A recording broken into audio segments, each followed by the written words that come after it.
कौन सा है? चलिए मैं अपना रिपोर्ट दिखाता हूँ, हैदराबाद अस्पताल का रिपोर्ट दिखाता हूँ, कलकत्ता का रिपोर्ट दिखाता हूँ। 45 पन्नों में रिपोर्ट है। डॉक्टर का सीधा सलाह है कि यदि आप अपने सभाओं को कम नहीं करते हैं या सभाओं के बीच 10 मिनट में पानी नहीं पीते हैं, आपको थ्रोट कैंसर होगा। कौन माइकल लाल पूरे झारखंड में है जो जान जोखिम में रख के सभा कर रहा है? आप 5 मिनट हमारे बारे में गाली, उससे जितना गाली उसको देना है आप 5 मिनट हमारे बारे में दे, लेकिन 15 मिनट उससे पूछिए कि आप क्या करने वाले हैं, आपने क्या किया अभी तक। आप सांसद प्रतिनिधि हैं। आप देखे होंगे मेरा कमर में कनकनी था, कमर में बेल्ट लगा के ऐसे दोनों अपने साथियों को पकड़ के हम सभा करने गए हैं, आंदोलन करने गए हैं। इसलिए दूसरे पार्टी से, दूसरे नेताओं से हमारी तुलना नहीं हो सकती। हम जान जोखिम में रख के लोगों को जगाने निकले हैं। चलिए हमारा रिपोर्ट देखिए, हम अपना सारा मेडिकल रिपोर्ट दिखाएंगे। लगातार हम खांस रहे हैं, लगातार हम अपने सीने को ठोक ठोक के सभा कर रहे हैं, अपने पेट पे कभी हाथ रखते हैं, सभा करते हैं। जयराम मातो 2024 में सत्ता में आती है तो प्रवासी मजदूरों के लिए क्या कुछ ऐसा कीजिएगा ताकि जो दूसरे राज्य नहीं जाना पड़े और झारखंडियों को अपने रोजी रोजगार मिले? जैसे अभी हम दुग्धा क्षेत्र में हैं, भले आपको हम कागज में नहीं प्रमाण दे पाएंगे, लेकिन कानों कान आप सुने होंगे कि जो भी विधायक क्षेत्र के होते हैं, जो भी सांसद होते हैं, उनका प्रत्येक या तो फैक्ट्री रहे या तो कंपनी रहे या तो जो जहाँ से काम हो रहा है वहाँ उनका 10 गो 15 गो हाजिरी बनता है। एकदम आप सभी जानते हैं, गांव का जो भी वर्कर है वो सबको पता है। हाजिरी किस लिए बनता है कि कोई काम नहीं कर रहा, लेकिन हाजिरी बनता है ताकि वो पेमेंट सीधा विधायक जी के खाते में जाएगा, वो पेमेंट सीधा सांसद जी के खाते में जाएगा। तो हम लोग वो काम नहीं करेंगे। अब मान के चलिए हमारे धनबाद बोकारो में लगभग 12,000 से ज़्यादा कंपनियां हैं, छोटी मोटी सब मिला के।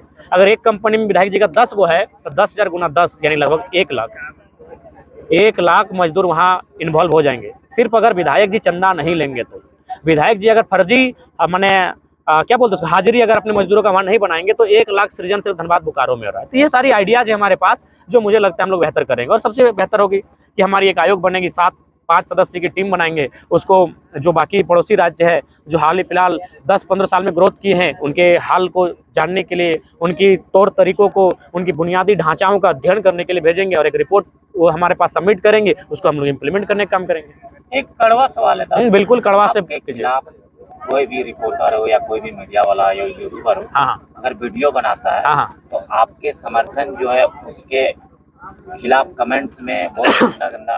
सबसे पहले मैं अपने समर्थकों को कहूंगा कि ऐसा कमेंट ना करें, ना मैं मीडिया वालों से भी कहूंगा। देखिए सब कुछ अभी हाल फिलहाल एक लड़का गया था, एक मीडिया वाले गए थे किसी सांसद प्रतिनिधि उनसे सवाल करने।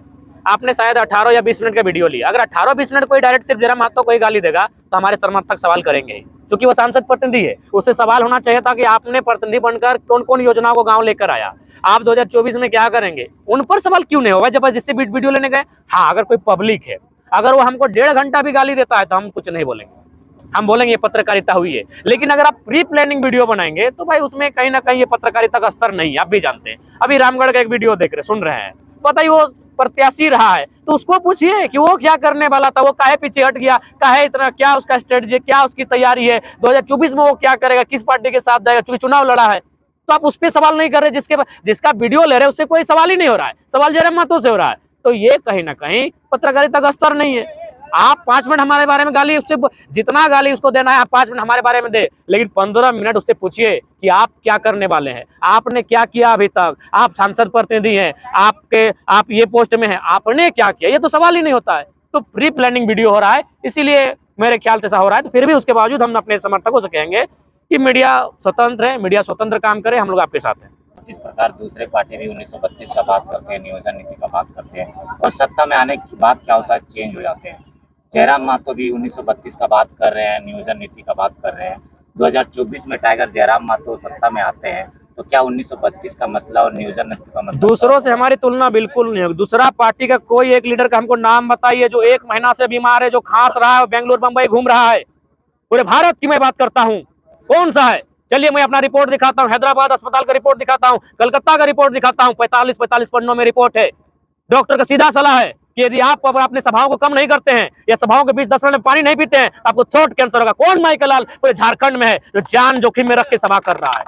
इसलिए दूसरे पार्टी से हमारी तुलना, दूसरे पार्टियों से, दूसरे नेताओं से हमारी तुलना नहीं होगी, नहीं हो सकती दूसरों से हमारी तुलना। हम जान जोखिम में रख के लोगों को जगाने निकले हैं। चलिए हमारा रिपोर्ट देखिए, हम अपना सारा मेडिकल रिपोर्ट दिखाएंगे। हैदराबाद का नाम अस्पताल का बोल रहे हैं, हैदराबाद का और कलकत्ता दोनों का हम रिपोर्ट दिखाएंगे। 45 पन्नों में रिपोर्ट है हमारा।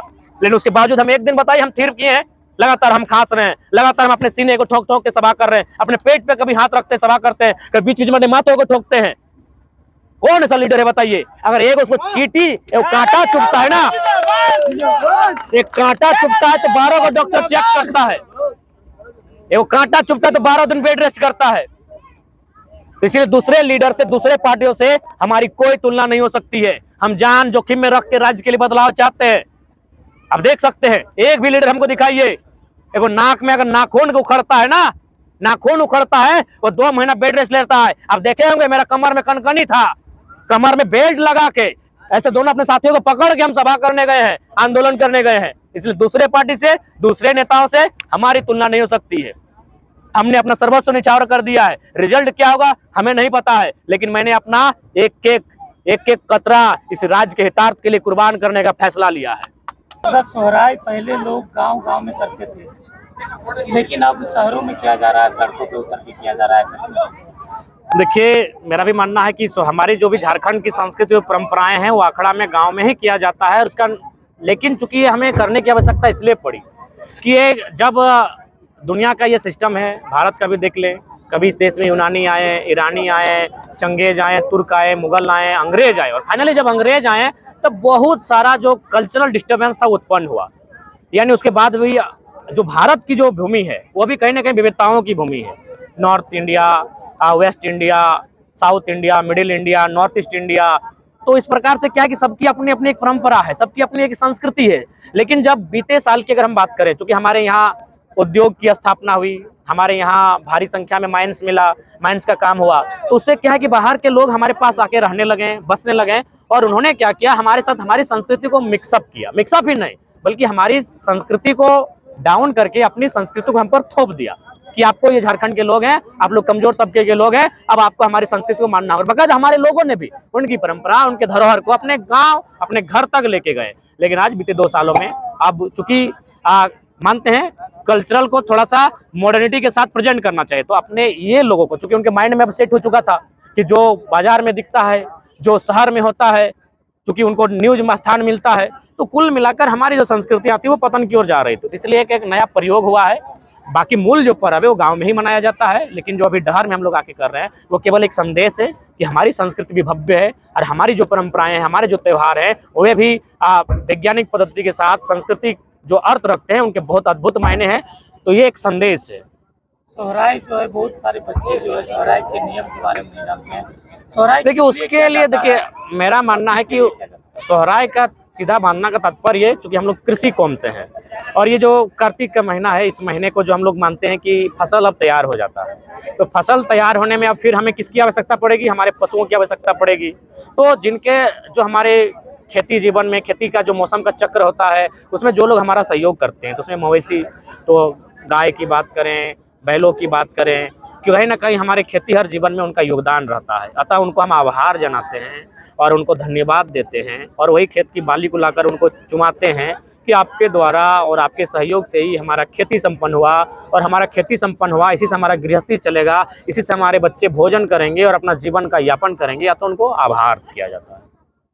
चुनाव 2024 का सामने था, लोकसभा चुनाव पहले है, लेकिन जेबी केसेस अभी तक पार्टी जो बनाई है वो पार्टी की घोषणा नहीं की है। देखिए, चूंकि हम लोग पार्टी का नाम दिल्ली तक पहुंच चुका है, और बहुत जल्द हमारे हाथों में पार्टी का नाम होगा।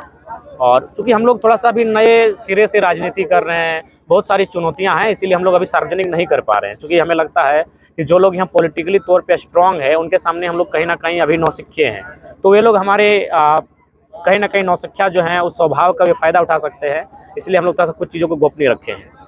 2024 में किन मुद्दों के लेकर अगर जयराम मातो चुनाव में होते हैं? सबसे पहले लोकसभा का चुनाव है, हमारा मुद्दा रहेगा विस्थापन, हमारा मुद्दा रहेगा पलायन, हमारा मुद्दा रहेगा इंसान की सबसे बड़ी संपत्ति को बचा के रखना है। उसकी सबसे बड़ी संपत्ति उसका जमीन का टुकड़ा होता है। नौकरी आप 30 साल करते हैं, बिजनेस 50 साल तक चलता है, फिर डाउन हो जाता है, लेकिन आपकी जो सबसे बड़ी एकमात्र संपत्ति है, जो चिरंजीवी न चिरंत काल तक रहती है, अगर हमेशा जुग जुग तक रहती है, वो आपका जमीन का टुकड़ा ही होता है। तो उसकी चर्चा होगी सदन में। बेहतर तरीके से झारखंड के जो हालात हैं उनको रखा जाएगा, उन पर कानून बनाने के लिए सदन को सुझाव दिया जाएगा, उनसे अपील किया जाएगा, तो वो हमारे मुद्दे रहेंगे। बड़ी बड़ी पूंजीपति पार्टियां देखा जाए तो जेबी केसेस एक नई पार्टी है। पूंजीपति पार्टियों से जेबी केसेस की, देखिए, अब जनता तंग आ चुकी है, जनता जान चुकी है कि मुट्ठी भर लोग हाथों में देश है। अतः कुछ ऐसे युवाओं को, ऐसे विचारधाराओं को सदन में जगह देना होगा जो उनके हक अधिकार की बात कर सके, जो भगत सिंह के, गांधी के सपनों की बात को रख सके, उनको उनकी आंख से पर्दों को हटा सके। दूसरे पार्टी और जेबी केसेस में क्या अंतर है? देखिए, दूसरे पार्टियां कहीं ना कहीं कॉर्पोरेट्स के अधीन है और जेबी केसेस कहीं ना कहीं डाउन टू अर्थ है। वो एक नई विचारधारा के साथ चलेगी और उस विचारधारा में सिद्धांत से हम लोग पीछे नहीं हटेंगे, चाहे जान जाए। आपके अनुसार क्या लगता है कि झारखंड में कुछ बदलाव हुआ है? हुआ है, बिल्कुल हुआ है।